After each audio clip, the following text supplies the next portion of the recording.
What's the deal, everybody? Welcome back to the studio. Jeremy Deal here, and as you can tell by the plethora of gear in front of me, it's gear review day. And today we're going to be talking about real estate video settings. In particular, I'm talking about the Panasonic GH5 or the Panasonic GH5s, which is the one that I use.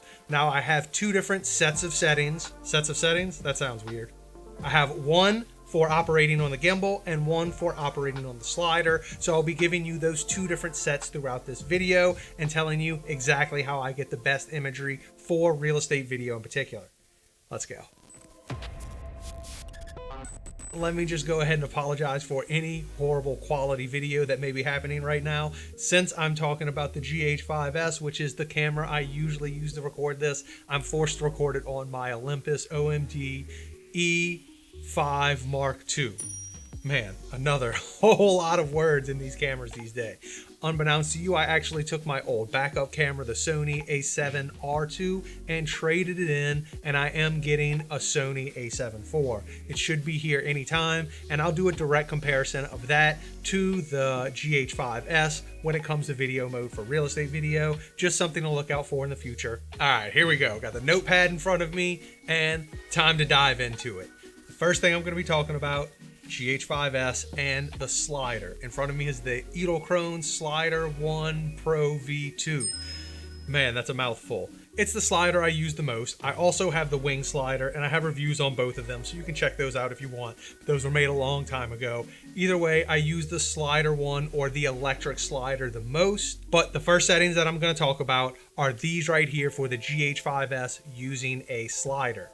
I actually prefer the slider method with the GH5s for two reasons. Very simply, that the GH5 and the GH5s do not have 10-bit 60. They have 8-bit 60 frames a second. 10-bit is only at lower frame rates, so if you want that really nice looking video from the GH5s, I highly recommend using a slider. You can also use a gimbal for these settings if you are really good with it and really smooth. I personally am not that good yet, so let's go over my settings for the slider first. Now, whenever I'm on the slider, as I just mentioned, 10-bit is the way to go. I shoot 10-bit, 24 frames a second all in. That is the video selection I choose most whenever using the slider. Now, a good thing about the GH5s is that it does have a dual native ISO, one at 400 and one at 1600. This allows you to really dial in your exposure without having to mess with the ISO too much or having extremely grainy videos in those dark rooms. That being said, ISO 1600 seems to work the best for me. So 10-bit, 24 frames a second. I am shooting at my shutter speed 50. That's the best because you're shooting at 24 frames a second. Double it equals 50 shutter speed. I found that a really good sharp point is between 3.5 and 5. Everything over that is sharp, don't get me wrong, but it's usually not required. That seems to be the best or the sweet spot for this camera and this lens. I'll talk about the lens at the very end of the episode. That's about it for the slider settings. Like I said, this is actually my preferred way of shooting. I like the slider because it allows you to shoot at a slower frame rate, allowing you to open up for more light in the room and not having to shoot at a higher one. When you switch over to the gimbal, as you'll see, you'll have to double that shutter speed, going from 50 at your shutter speed to 120 to match that 60 frames per second, which means the room is much darker and you have to open up the aperture on your lens a lot more. So all that being said, let me switch this around and get to the gimbal.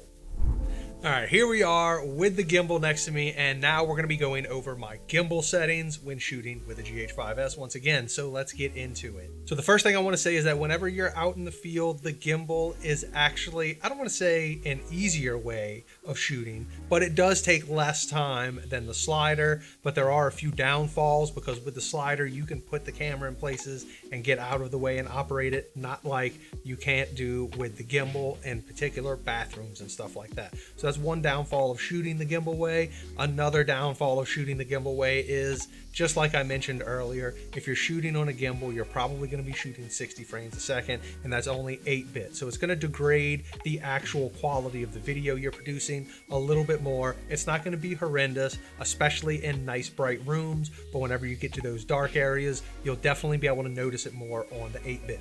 Gimbal shooting settings. I go with 8-bit 60 frames a second. My shutter speed is now at 120 because I have to make up for that extra shutter speed in there. You've always got to double the shutter speed. So now my shutter speed is up to 120. And whenever I'm on the gimbal, unless I am outside, it is almost always ISO 1600 and above using that secondary dual native ISO. I almost never get in areas where I can put it down to 400 unless I am on the exterior using the gimbal. For interiors, I basically always have to be 1600, but realistically speaking, 9 times out of 10 when I'm doing exterior work, most of that is done with the drone anyway, so it's rare I have to do those outdoor stuff. Now, while we're talking about the GH5s, I'll go ahead and give you an extra tidbit, and that is the lens that I use. This lens is perfect for real estate video, especially with the GH5s. I use the 17 to 14 Olympus Mzukyo Pro 2.8. At least I think that's what it is. So that's the lens that I use. I find it really useful in the field. Just keep in mind, if you're using this lens on a gimbal, whenever you change focal distance, even though it's all internal, you are going to have to rebalance the gimbal. If not, you'll be putting a lot of strain on the motors, and that's indicative of viewing that really bumpy footage where you can see the micro jitters by the motor. That's probably because you don't have it balanced right. But either way, that's it. That is everything I got for you. Those are my settings for the GH5s, whether you're on a slider or a gimbal. I guess I don't have a slider to point to. As always, keep rocking and rolling. Enjoy what you're doing. Set up your GH5 like this, and I'll catch you next time.